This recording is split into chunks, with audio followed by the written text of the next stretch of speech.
Hello बच्चों, good morning to all of you. Myself Bhupendra Kumar Tripathi. तो चलिए शुरू करते हैं। आज हम पढ़ेंगे क्लास 9 के जो हमारे अगले टॉपिक्स हैं। हमने 1.3 तक सॉल्व कर दिया था। मैं आपको पहले बता चुका हूं कि आपके सिलेबस से एक्सरसाइज 1.4 ये आपका हटा दिया गया है। मतलब अब आपके एग्जाम में इस एक्सरसाइज से कोई भी क्वेश्चन नहीं आएगा, तो इसकी हम बात नहीं करने वाले हैं। अब उसके बाद जो हमारा टॉपिक मिलता है वो हमको मिलता है operations on real number. Operations on real number जैसे आपने पढ़ा होगा, आपने जो इंटीजर्स होती हैं, जैसे हम नेचुरल नंबर की बात कर लें तो जो नेचुरल नंबर होती है उसको आप जोड़ते हैं 2 + 2 तो 4 आ जाता है।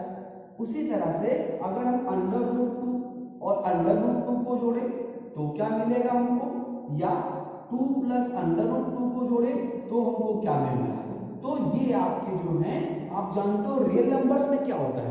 रियल नंबर्स में रेशनल और इरेशनल हम दोनों की बात करते हैं। तो अब हमको आज जो यहाँ पर पढ़ना है वो पढ़ना है कि ऑपरेशंस ऑन रियल नंबर, मतलब जो आपके रेशनल और इरेशनल नंबर हैं उनको हम कैसे सब्ट्रैक्ट करें, ऐड करें, मल्टीप्लाई करें या डिवाइड करें। तो उसमें आपके 3 पॉइंट्स हैं। मैं आपको तीनों पॉइंट्स को एक्सप्लेन कर दे रहा हूं, आप ध्यान से इसको देखिए।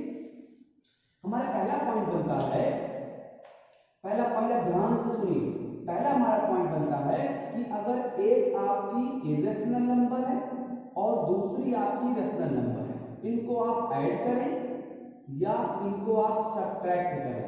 ध्यान दीजिएगा, एक आपकी रेशनल नंबर और एक हमारी इरेशनल नंबर, मतलब एक रेशनल और एक इरेशनल, अगर इनको आप ऐड करें या सब्ट्रैक्ट करें तो आपको जो रिजल्ट मिलता है वो हमेशा मिलता है इरेशनल। ध्यान दीजिएगा, इफ वी ऐड और subtract one rational and one irrational number then the result is always an irrational number. पहला पॉइंट हमारा ये हो गया। दूसरा पॉइंट फिर कहता है कि अगर आपका एक इरेशनल नंबर है और एक आपका रेशनल नंबर है, फिर आपका एक इरेशनल नंबर है और एक आपका रेशनल नंबर है, उनको आप मल्टीप्लाई करो या डिवाइड करो, मल्टीप्लाई करो या डिवाइड करो, तब भी आपको जो रिजल्ट मिलता है वो भी हमेशा मिलता है irrational number. Means if we multiply और divide one rational and one irrational number then the answer is always an irrational number. 2 points हमारे क्लियर हो गए। तीसरा हमारा जो पॉइंट बनता है वो कहता है कि अगर दोनों इरेशनल नंबर, दोनों आपकी इरेशनल नंबर हो और उनको आप ऐड करो या सब्ट्रैक्ट करो या आप मल्टीप्लाई करो, ठीक है, या आप मल्टीप्लाई करें या फिर आप डिवाइड करें, तो आपका जो आंसर है वो दोनों में से, मतलब वो रेशनल भी हो सकता है और इरेशनल भी हो सकता है। Means we are not sure about that thing. That means if we take two irrational number and add them or subtract them or multiply them or divide them, then we cannot say the answer is rational or irrational. We have to solve the question. Means according to question we can say that the given number is, the given answer is, given product or sum of two irrational number is rational or irrational.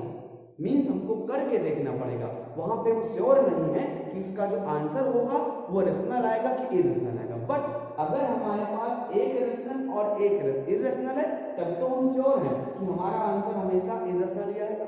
But अगर दोनों irrational number है तो हम पक्का नहीं कह सकते कि आंसर क्या आएगा। तब हमको क्वेश्चन को सॉल्व करके देखना पड़ेगा, उसके बेसिस पर आपका आंसर रेशनल भी आ सकता है और इरेशनल भी आ सकता है। इतनी बात क्लियर है। अब हम आगे बढ़ते हैं। जो हमारा अगला टॉपिक एक है कि हम √x को नंबर लाइन पे कैसे रिप्रेजेंट करें।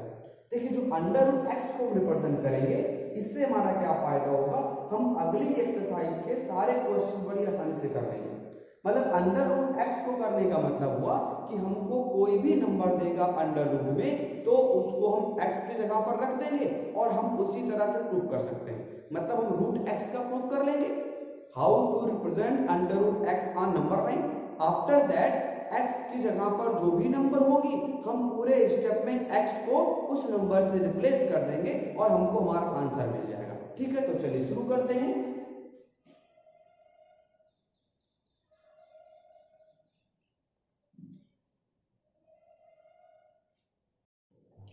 चलिए शुरू करते हैं।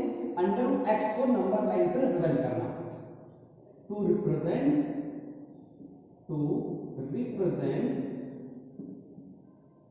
Under root X on number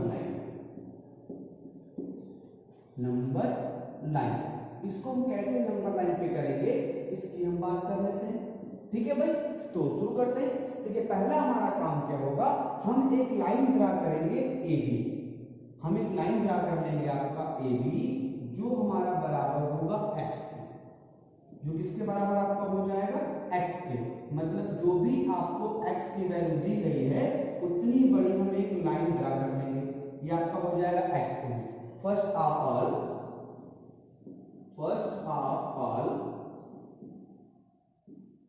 we draw AB equal to X unit.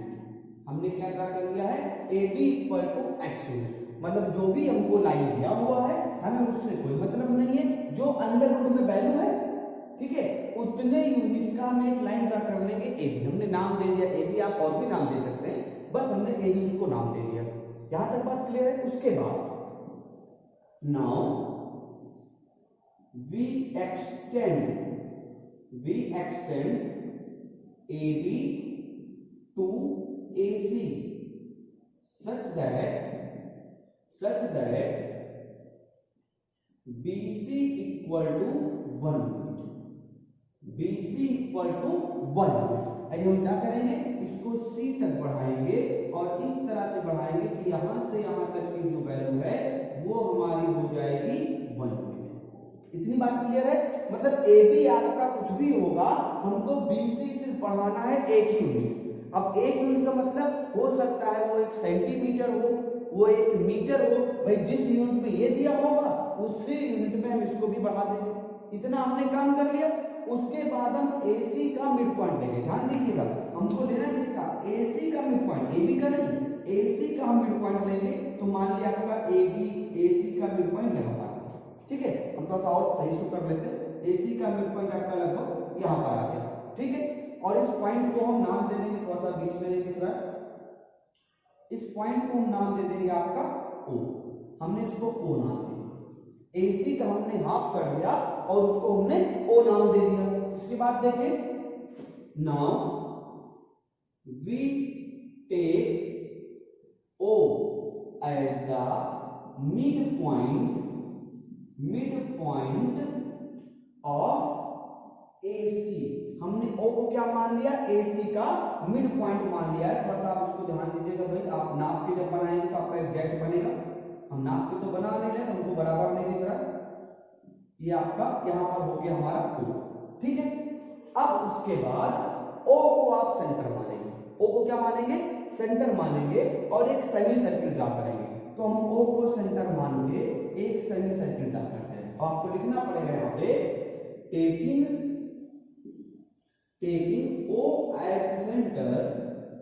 O as center and radius equal to OA बराबर OC। क्यों भैया, AC का मिड पॉइंट क्या है O, तो ये वाला भी क्या होगा, इसके बराबर होगा। ध्यान दीजिएगा, ये वाला भी OA बराबर OC हो जाएगा, क्योंकि O क्या है, O हमारा AC का मिड पॉइंट है। तो OA और OC क्या हो जाएगा, बराबर हो जाएगा। हमने एक सेमी सर्किल मान लिया and we draw a semi circle, और हमने एक सेमी सर्किल को ड्रा कर दिया। यहां तक बात क्लियर है। हमने क्या किया, एक लाइन बनाया AB, BC को हमने 1 यूनिट बढ़ा दिया, फिर AC का हमने मिड पॉइंट O लिया और OA बराबर OC के बराबर रेडियस लेके हमने एक सेमी सर्किल को ड्रा किया। सेमी सर्किल ड्रा करने के बाद हम क्या करेंगे, हम पॉइंट B पर एक परपेंडिकुलर डालेंगे। पॉइंट B पर हम एक परपेंडिकुलर डाल देंगे, जिसको हमने नाम दे दिया है D। उसके बाद यहां देखिए आप ध्यान से, नाउ वी ड्रा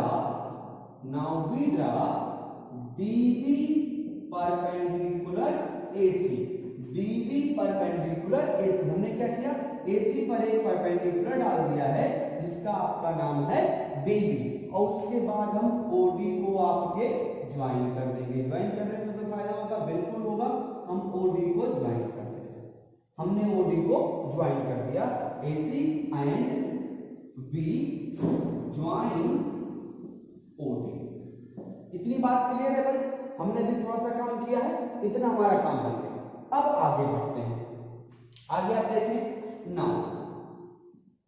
अगर आप ध्यान दें तो AC बराबर क्या हो जाएगा? x+1। क्यों भाई? x ये हो गया, यहां से यहां तक कितना हो गया हमारा? x हो गया, और ये आपने कितना माना है? 1 यूनिट। तो पूरा AC कितना हो जाएगा? x+1। तो हमको AC मिल गया आपका x+1 and this implies that AO बराबर क्या हो जाएगा? x+1/2। क्यों? क्योंकि AO क्या है? AC का आधा है। AO कितना हमारा है? AC का आधा है। तो AC का आधा कितना हो जाएगा? x+1/2, क्योंकि पूरा हमारा जो AC है वो x+1 है, तो उसका आधा क्या होगा? 2 से डिवाइड कर दो। तो हमने 2 से डिवाइड कर दिया। यहां तक बात क्लियर है? अब आगे बढ़ते हैं। अब देखना ना भाई, जितना AO होगा उतना OD भी तो होगा, क्योंकि AO क्या है? रेडियस, और OD हमारा क्या मिलेगा? रेडियस तो मिलेगा, क्योंकि ये आप देखो, ये भी आपका सर्कमफेरेंस पे पॉइंट है और ये भी आपका सर्कमफेरेंस पे पॉइंट है, तो ये दोनों क्या हो जाएंगे? आपके बराबर हो जाएंगे। तो दिस इंप्लाइज दैट हमको OD बराबर भी मिल जाएगा x+1/2। ये तो हमको मिल गया। अब हमको पता करना है इस OB की वैल्यू। इस OB की वैल्यू को हमको निकालना है, क्योंकि अगर हम OB की वैल्यू निकाल ले जाएंगे तो हमारा काम बन जाएगा। तो आप ध्यान दो, अगर इस पूरे AB में से, ध्यान दीजिएगा, इस पूरे AB में से हम इस पार्ट को माइनस कर देंगे, इतने पार्ट को माइनस कर देंगे, फिर तो आपका बच जाएगा। यानी अगर हम AB में से AO को निकाल दें तो कितना बच जाएगा? OB बच जाएगा। वही हमको निकालना है। तो देयरफॉर OB इक्वल टू, ये मिल जाएगा हमको AB minus AO। OB equal to AB minus AO। अब वैल्यू रख दो, तो OB हमको मिल जाएगा, AB आपका x है और ये आपका x+1/2। एलसीएम ले लीजिए, तो आपको मिल जाएगा OB equal to 2x minus x minus 1/2, और यहां से हमको मिल जाएगा OB equal to x minus 1/2। अब देखिए भाई, हमको OD मिल चुका है, OB मिल चुका है। अब हमको यही BD निकाल देना है। BD हम निकाल लेंगे, वही हमारा √x मिल जाएगा। तो देखिए, नाउ इन ट्राइंगल ODB, ये आपका परपेंडिकुलर था, तो इसके सामने वाली साइड क्या होती है? हाइपोटेनस। तो हाइपोटेनस का स्क्वायर इक्वल टू बेस का स्क्वायर प्लस परपेंडिकुलर का स्क्वायर। तो लगा देते हैं, यहां से हमको मिल जाएगा OD का स्क्वायर इक्वल टू OB का स्क्वायर और प्लस BD का स्क्वायर। BD का स्क्वायर वैल्यू आप रख दें, OD हमको मालूम है x+1/2 का होल स्क्वायर, और ये हमको मिल जाएगा x माइनस 1/2 का होल स्क्वायर और प्लस BD स्क्वायर हमको निकालना है। ठीक है, तो आगे बढ़ते हैं। अब आप इस डिब्बे में देख लें ना, देखिए दिस इंप्लाइज है, इसका स्क्वायर कर दें, ये मिल जाएगा हमको x² + 1 + 2x/4 बराबर x² + 1 - 2x/4 और प्लस BD स्क्वायर। ध्यान दीजिएगा, हमको मिल जाएगा प्लस BD स्क्वायर। अब उसके बाद आप ध्यान दीजिए, ट्रांसपोज कर लें, तो ये हमको मिल जाएगा, अगर हम एलसीएम ले लेंगे सीधे, तो ये मैं सीधे एलसीएम ले रहा हूं, तो मिल जाएगा x² + 1 + 2x minus x² - 1 + 2x/4 equal to BD का स्क्वायर। ध्यान दीजिए, ये सारे इधर आएंगे तो ये माइनस में और ये क्या हो जाएगा? प्लस में। अब ये आपके कैंसिल हो जाएंगे, तो ये हमको मिल जाएगा 4x/4 इक्वल टू BD का स्क्वायर, या 4 कट गया और मिल जाएगा BD equal to √x। BD हमको कितना मिल गया? √x, यानी ये हमको वैल्यू मिल गई आपकी √x। ठीक है, अब उसके बाद क्या काम करना? बहुत आसान सा काम है। अब आपको क्या करना है? यहां पर रखना है कंपास, सॉरी हाँ, यहां पर आप कंपास रख देंगे। एक बार देख लेते हैं, ये गड़बड़ कोई हो जाए।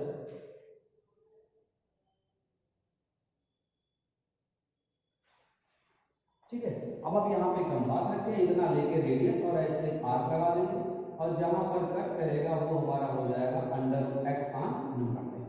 बहुत आसान सा काम। फिर से एक बार देख लीजिए, पहले हमने काम क्या किया, ए बी बराबर मान लिया एक्स यूनिट जो हमको दिया हुआ था, फिर हमने BC को 1 यूनिट बढ़ाया।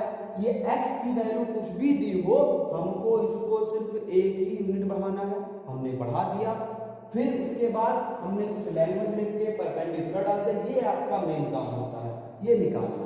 अब आप देखो, मान लो आपको यहाँ पे x यहाँ पे 5 दिया है, तो करना क्या है, जहां जहां पे x आपको दिख रहा है आप 5 कर दोगे, आंसर आ जाएगा।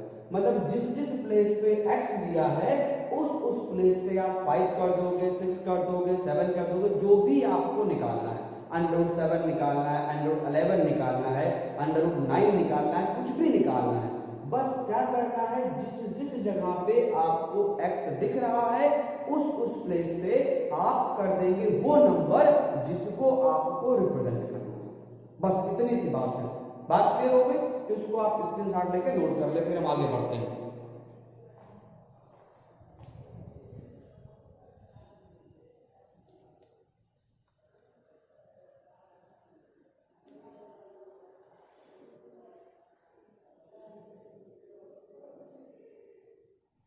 चलिए भाई, हो गया होगा, तो आगे बढ़ते हैं एक्सरसाइज की तरफ।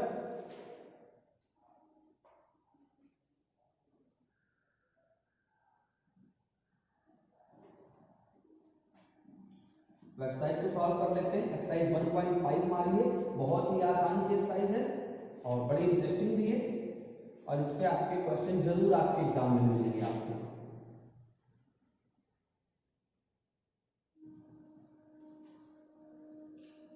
देखिए भाई, बहुत सारे ऐसे बच्चे हैं जो आधे तक के भाग जाते हैं। उनको लगता है कि हम तो समझ गए, हम तो सारा कर लेंगे, सर जी हमको क्या बताएंगे।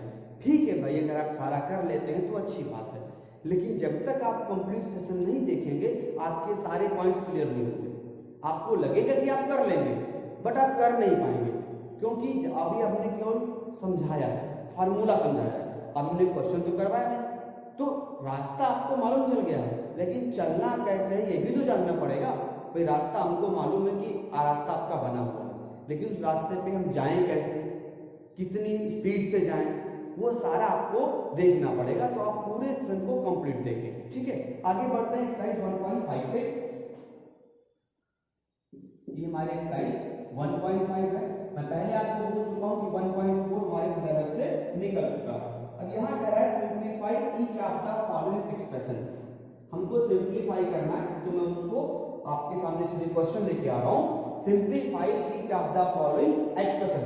तो पहला उसमें हमको दिया हुआ है, उसका फर्स्ट पार्ट दिया है 3 प्लस √3, और इसका बाद दिया हुआ है 2 प्लस √2।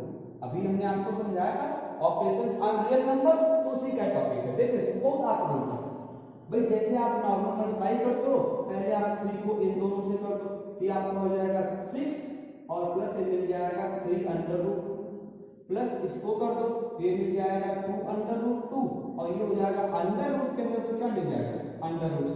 यही ध्यान दीजिए, यही कब होता है एक्चुअल में, जब एक नंबर के बाहर अंडर रूट है और एक नंबर आपकी अंडर रूट में नहीं, तब इनका मल्टीप्लाई सीधे आपको मिलेगा 3√2।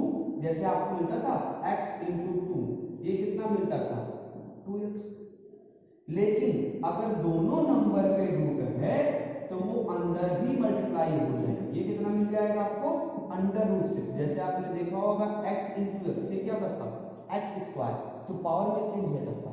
तो आपको ध्यान देना है कि जब एक रूट, हमने आपसे अभी बता दिया कि अगर आपका एक इरेशनल है, एक रेशनल है, तो हमेशा इरेशनल मिलेगा, तो वो वाला केस आपका बन जाएगा। ठीक है, अब जब हम ऐड करेंगे भाई, तो देखिए इसमें आप और कुछ कर नहीं सकते, ये आपका जुड़ जाएगा। अगर हमने कोई गड़बड़ नहीं की है तो या सॉरी हमने 2√3 हो, ठीक है, ये हो गया। अब इसमें आप कुछ चेंज ही नहीं कर सकते, तो यही आपका आंसर हो जाएगा। अब आप सोच रहे हैं सर जी ने इसको जोड़ा क्यों? देखो भाई, जुड़ेगा वो जब ऐसे लिखा हो 3√2 है और आपका 3 लिखा है, कुछ भी लिखा है, यहाँ पे 9 लिखा है, लेकिन √2 साथ में हो, तब तो ये जुड़ जाएगा। तो कितना हो जाएगा आपका 12√2। कैसे? वेरिएबल याद करिए, 3x प्लस 5x, ये कितना हो जाता आपका 8x। लेकिन अगर ऐसे लिखा हो 3x प्लस 4y, तब तो आप कोई चेंज नहीं करते थे। तो वही वाला केस यहाँ पर बनेगा कि अगर आपका ऐसे लिखा हुआ है तो उसमें आप कुछ भी करेक्शन नहीं कर सकते, उसको आप सॉल्व भी नहीं कर पाओगे, वही आपका सीधे आंसर हो जाएगा। ठीक है, आगे बढ़ते हैं इसके अगले पार्ट पर। इसका अगला पार्ट हमको दिया हुआ है √5 प्लस √2 का होल स्क्वायर। √5 प्लस √2 का होल स्क्वायर। तो सिंपल सी बात है भाई, आपको a प्लस b की आइडेंटिटी मालूम है तो लगा दीजिए। ये क्या हो जाएगा a square plus b square और प्लस 2a इंटू b। ये मिल जाएगा आपको 5। किसी भी नंबर पे अगर रूट लगा है और उसका स्क्वायर करोगे तो उसका रूट हट जाएगा, ये आपको याद रखना है। तो रूट हट जाएगा 5 मिल जाएगा, प्लस इसका रूट हट जाएगा 2 मिल जाएगा, और ये हमको मिल जाएगा 2 और 5 2 जा 10 √10। ये हमारा आंसर हो गया। बहुत आसान एक्सरसाइज है, बड़ी इंटरेस्टिंग है, बस आप ध्यान से पढ़िए। ठीक है, अब हम चाहेंगे इसके आप बाकी जो पार्ट्स को आप कर लेंगे। तो आगे बढ़ते हैं इसके अगले पॉइंट पर। एक आध पार्ट इसका और कर लेते हैं। इसके एक आध पार्ट अगर हम और कर ले थोड़ा सा हमको आसानी मिल जाएगी।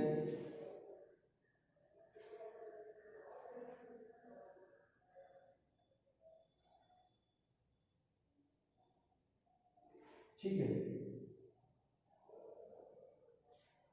ये शायद हमने क्वेश्चन नंबर 2 पहले शुरू कर दिया था।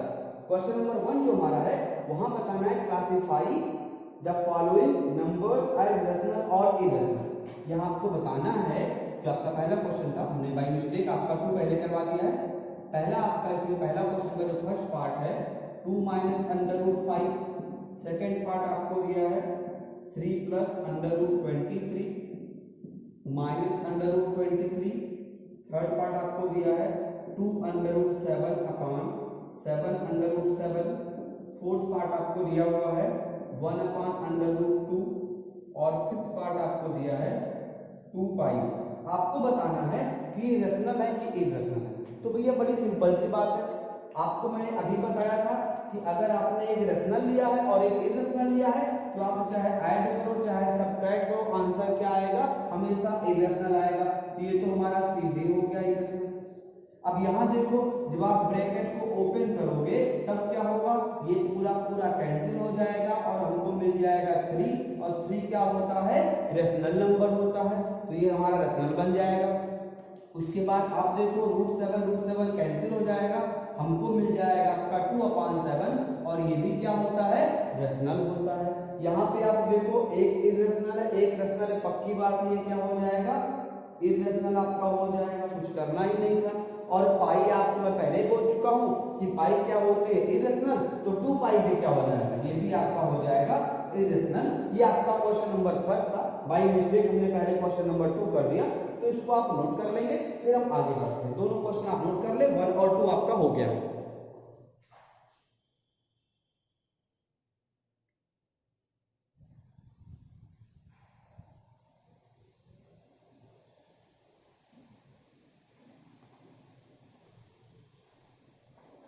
चलिए तो आगे बढ़ते हैं, हम 2 का एक आध पार्ट और कर लेते हैं, फिर हम आगे सॉल्व करेंगे।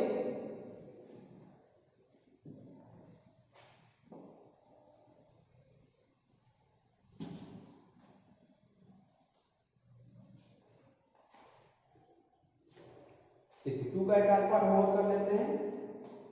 जो बचे हुए हमारे पार्ट है, एक पार्ट आपका बचेगा शायद थर्ड पार्ट है, ये मिल जाएगा आपको 3 प्लस √3, और फिर मिल जाएगा 3 माइनस √3। पार्ट भैया आप देख लीजिएगा, उनको पार्ट एक्चुअल में क्लियर नहीं दिख रहा है। ठीक है, अब इसको भी आप देखो ध्यान से क्या लिखा है, a प्लस बी और a minus b, a plus b और a माइनस बी। तो इसमें क्या समस्या है, आप लगा दो आइडेंटिटी, ये हो जाएगा a स्क्वायर और माइनस बी स्क्वायर। ठीक है, अब ये हो जाएगा आपका 3 3 9 और ये मिल जाएगा 3, और आंसर आपका आ जाएगा 6 माइनस 3 बराबर 6 माइनस 3 बराबर सॉरी 9 माइनस 3 बराबर 6, आंसर हो गया। तो क्वेश्चन नंबर 2 के लगभग सारे पार्ट हो गए हैं, 3 पार्ट हमने करवा, बाकी आप 3 कर लेंगे। अब हम बढ़ते हैं क्वेश्चन नंबर 3 की तरफ। तो 3 में आपको करना क्या है, 3 आप खुद करेंगे, 3 आपको खुद करना है, 4 आपको खुद करना है। अब सोच रहे हैं कैसे करना है, भाई पाई आपका इरेशनल होता है, कैसे होता है बताइए। और जो आपका फोर्थ नंबर क्वेश्चन है उसमें आपको रिप्रेजेंट करना है अंडर रूट 9.3 को नंबर लाइन। अभी हमने आपको एक एक्स वाला करवाया था, अंडर रूट एक्स वाला। बस करना क्या है, इस 9.3 को उठा के और एक्स की जगह पर रख देना। मतलब आपने जो सॉल्व किया पिछले वाले में अंडर रूट एक्स वाले में, वहां पे जहां जहां पे आपने एक्स लिया था वहां पे आप ले लेंगे 9.3 यूनिट बस। तो आप चाहो तो उसको सेंटीमीटर मान लीजिएगा तो सेंटीमीटर कर दीजिएगा। तो 9.3 मतलब जिस जगह पे आपका x था उस जगह पे आप क्या कर देंगे, अंडर रूट 9.3 कर देंगे। वहां पे आपने x लिखा था तो वहां पे आप 9.3 कर देंगे, सॉल्व कर देंगे जैसे आपने पिछले में किया है, सेम टू सेम आप करेंगे तो आपको पूरे आंसर आसानी से मिल जाएंगे। तो ये आपको खुद करना है। अब आगे बढ़ते हैं क्वेश्चन नंबर 5 की तरफ, जो कि आपका बहुत ही ज्यादा इंपॉर्टेंट है। वो इंपॉर्टेंट नहीं कह सकते आप, बहुत ज्यादा इंपॉर्टेंट है और उससे क्वेश्चन आना एकदम से आपका श्योर है कि 5 वाले क्वेश्चन में से एक आध पार्ट आपको एग्जाम में जरूर ही मिलेगा। बस ये आप जान लो, इतना जरूरी खाने में नमक है उतना ही जरूरी इस एक्सरसाइज का ये क्वेश्चन। ठीक है, तो आप ध्यान रखिएगा। शुरू करते हैं। देखिए इसमें कह रहा है rationalise the denominator, rationalise the denominator. अब सोच लो भैया ये वर्ड कहां से आ गया, रेशनलाइज। रेशनलाइज क्या होता है, तो देखिए रेशनलाइज का मतलब है जो आपका डिनोमिनेटर है उसमें कोई भी इरेशनल नंबर ना रखे, इरेशनल नंबर ना रखे। मतलब हमको उसको रेशनल में कन्वर्ट कर देना है। हम कोई मेथड लगाएं, किसी नंबर से मल्टीप्लाई करें, कुछ भी करें, हमको उसको रेशनल में कन्वर्ट कर देना है। और रेशनल में बनाने की जो प्रक्रिया है, जो प्रोसेस है, उसी प्रोसेस को हम बोलते हैं रेशनलाइजेशन ऑफ डिनोमिनेटर। मतलब डिनोमिनेटर को इरेशनल से रेशनल में कन्वर्ट करने का जो प्रोसेस है that is called rationalisation of denominator. तो वही हमको यहाँ पर करना है, बड़ा आसान तरीका होता है। देखिए अब आपके पास अंडर रूट 7 है। अब इस अंडर रूट 7 को आपको बनाना क्या है, 7 बनाना है। भाई 7 आ जाएगा तो रेशनल हो जाएगा। But the most important thing, आप वैल्यू को चेंज नहीं कर सकते। मतलब जो भी आप पूरा बात करें आप ध्यान रखें कि अगर उसको फिर से सॉल्व किया जाए तो वैल्यू यही आ जाए। मतलब वैल्यू को हमको नहीं बदलना है, केवल उसको अलग तरह से लिख देना है। जैसे आप देखो भाई आपके पास एक 100 रुपए का नोट है, तो आप उसको चाहो तो 50 के 2 में कर सकते हो, या 20 के आप 5 में कर सकते हो। ठीक है, 20 का 5 ले लो, या 10 का 10 ले लो, या 5 का 20 ले लो। But actual value is ₹100। ये आपका होना चाहिए। उसी तरह से इसको भी हम कन्वर्ट करेंगे, इसको रेशनल बनाएंगे। बट अगर हम उसको फिर से सॉल्व करके आए तो हमको यही मिल जाना चाहिए, हमारी एक्चुअल वैल्यू में कोई चेंज नहीं आना चाहिए। इस बात का आप ध्यान रखिएगा। तो चलिए इसको कर लेते हैं। जब भी भैया आपको एक नंबर वाला दिया होगा ना तो बड़ा आसान होता है। बस करना क्या है, जो डिनोमिनेटर में है उसी से ऊपर नीचे मल्टीप्लाई कर दो। तो देखिए आप क्या लिखेंगे, इसमें सॉल्यूशन आप देख लें। We have the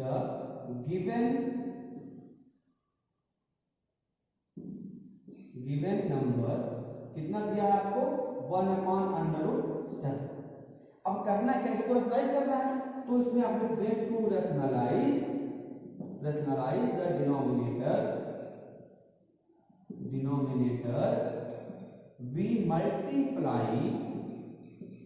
we multiply numerator and denominator by √7।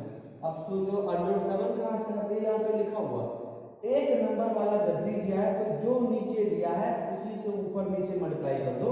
ये आपका बन जाएगा 1/√7 इंटू √7 और ये आपको मिल जाएगा 7/√7 अपान हमने क्या काटा, जब दो नंबर है उस पर रूट लगा है तो रूट क्या होगा, हट जाएगा और ये मिल जाएगा हमको 7। देखो नीचे क्या हो गया आपका रेशनल नंबर, यही हमारा काम था। मतलब नीचे हमको लेके आना था रेशनल नंबर। तो आप फटाक से नोट कर लो, ये आसान था।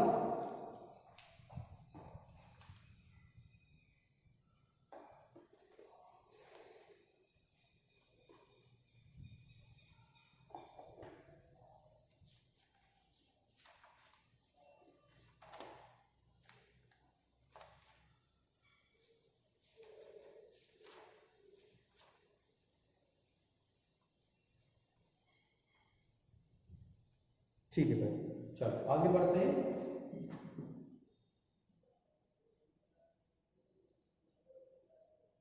अब इसका एक पार्ट हम और कर लेंगे जो थोड़ा ज्यादा इंपॉर्टेंट है। सेकंड पार्ट देख लेते हैं। सेकंड पार्ट हो सकता है आपको एग्जाम में मिल जाए, तो सेकंड पार्ट की बात कर ले। 1/√7 माइनस √6। अब यहाँ बात आ गई भाई, तो यहाँ पे कैसे किया जाए? सोच रहा हूँ यहाँ जो सर जी ने कहा था 1 नंबर होगा तो फटाक से हो जाएगा। अब यहाँ पे 2 ही नंबर आ गए, तो कोई बात नहीं, 2 नंबर आ गया, 2 का भी हम करेंगे। और अच्छी बात यह है कि आपके एग्जाम में 3 नंबर्स के आते हैं, मतलब 2 वाले काफी कम आते हैं और नीचे 3 होगा तब वो आएगा। वैसे वो एनसीईआरटी में नहीं है, आपको एक्स्ट्रा क्वेश्चन जब करवाया जाएगा तो उसमें हम करवा देंगे, लेकिन आते 3 वाले हैं और कभी कभी 4 वाले भी आते हैं। तो पहले 2 वाला सीख लेते हैं। देखिए, to rationalise the denominator we multiply the numerator and denominator by √7 plus √6। अब सोच रहे ये कहां से है? देखो भैया, जो यहां पे आपको दिया, देखो जो यहां पर आपको दिया हो उसके बीच वाले साइन को बदल के मल्टीप्लाई कर दो। मतलब यहां पे अगर माइनस दिया है तो प्लस से, और अगर यहाँ पर प्लस दिया है तो माइनस से, मतलब नंबर वही रहेगी, केवल आप साइन चेंज कर दो। करना क्या है आपको? केवल साइन चेंज। देखो मैं साइन चेंज कर दिया, यहाँ पे माइनस लगा था, हमने क्या किया आपका प्लस कर दिया।